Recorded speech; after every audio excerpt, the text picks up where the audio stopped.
With the start of the season getting closer and closer as the days go on, there are more and more rumours and announcements from the teams. Of course, one of the most essential parts of Formula One in today's day and age is sponsorships. They fund the team massively, and they are all over the car, the racing suits, the helmets, you name it. There's a sponsor on it. They are crucial for some of the smaller teams who do not have the funding like Mercedes and Red Bull to ensure that they stay in the sport for the long run. However, there have been many controversial sponsorships in the past, and ones that have just failed and almost made the team go bankrupt, such as Rich Energy and Haas. But Alfa Romeo has been involved in a lot of backlash in surrounding their new title sponsor in stake. In today's video, we're going to talk about why this sponsor has received some backlash and what it means for Formula One in the near future.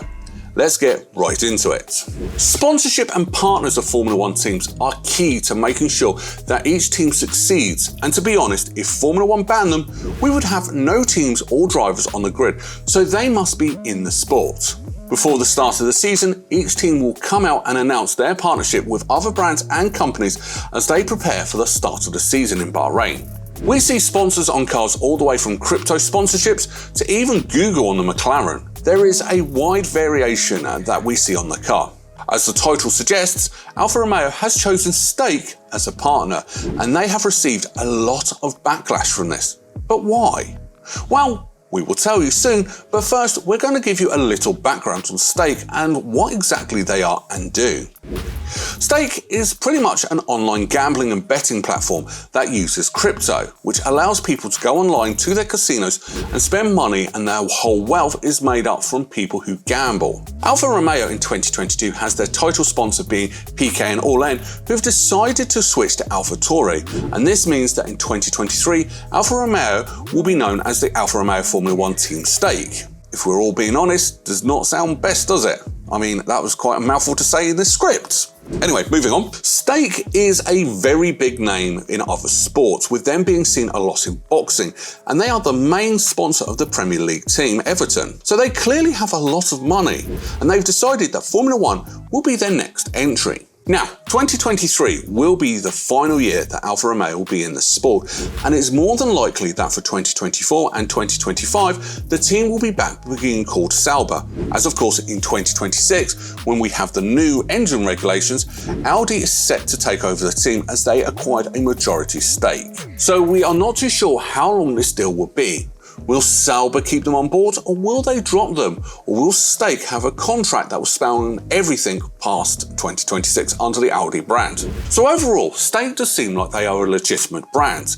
But why on earth have people been criticising for Alfa Romeo for this deal? Well, the main issue is surrounding the crypto side of Stake, which is very controversial for some people. Crypto is of course becoming bigger and bigger by the day, but some of the biggest companies have been folding and going bankrupt due to the crash in the crypto market over the past couple of months. This happened in the case of Mercedes, where the main crypto sponsor, FTX, filed for bankruptcy, meaning that they, of course, could not fulfill the contract that they had signed with Mercedes. Now, of course, for Mercedes, this is not a major issue, as they are one of the biggest brands in Formula One, and they have plenty of other sponsors and money in the bank, meaning they can continue like nothing really happened.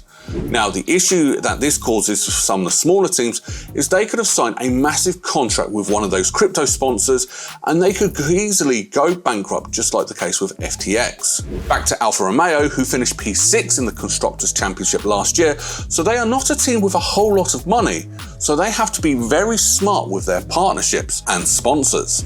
This is why there's been a lot of backlash for them towards taking on Stake as a partner going forward. If this was a normal company such as Coca-Cola, for example, people will be okay with it, as they know that they will not go bankrupt all of a sudden because their money is safe.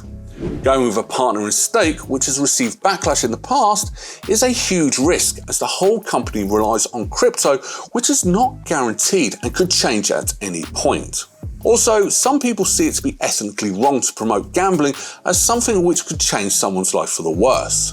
Formula One banned all cigarette and tobacco sponsors on cars, hence why we don't see the famous Marlboro logo on every car. But some people argued that if they can ban this, then they should ban companies like Stake, which promote gambling, which can lose a lot of people money and change their lives. just the same way that tobacco can make someone's health worse. But on the other hand, it's hard to criticise Alfa Romeo for taking on a crypto sponsor, as Formula One themselves do it. Every time you tune into any Formula One session, you will see the Crypto.com logo all around the track, which is of course promoting crypto, just like Stake do. Even when the sprint race medals are being given out, they are in the shape of the Crypto.com logo.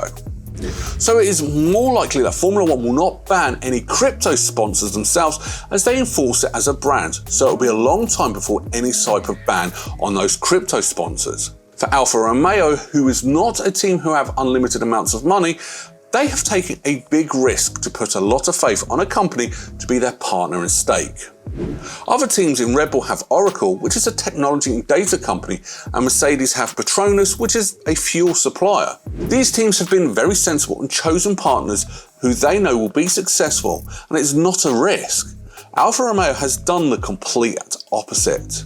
When they change to Audi in 2026, they will have a lot more funding, but when it comes to this year, will they want to be in and around the top of the midfield? So these new few years leading up to that massive change are crucial. They have put a lot of faith in Stake, so they clearly believe they are the right partner. But it could also turn disastrous for the team. What do you think of Stake being the partner of Alfa Romeo? Do you think that crypto and these betting sponsors have a place in Formula One, or should they be banned just like tobacco sponsors were all those years ago? Let us know in the comments below. Overall, it is fair to say that this move from Alfa Romeo has a lot of risk in it and brings a bigger spotlight on those crypto sponsors. It is very much went under the radar of Mercedes' crypto sponsor FTX going bankrupt and running out of money. But with Stake being a big partner, this brings a lot of talk onto the brand and crypto as a whole. A partner is huge in Formula One, as their name will be displayed on almost any occasion when Alfa Romeo's name is on TV, you see it on social media. It is good for Stake, of course, because this is where their first dive into the world of Formula One, and they will gain a lot of exposure from anyone who watches the sport. But with them being the partner, more people will learn about Stake and possibly use their services, which people should not be advertised due to the ties to crypto and gambling, of course. But the decision is final, and nothing can change it now. With this help, Alfa Romeo reached the cost cap and will be a force within the midfield. Guess we'll have to find out in Bahrain. Thank you so much for watching this video, and make sure that you like the video and hit that subscribe button to watch more videos just like this one.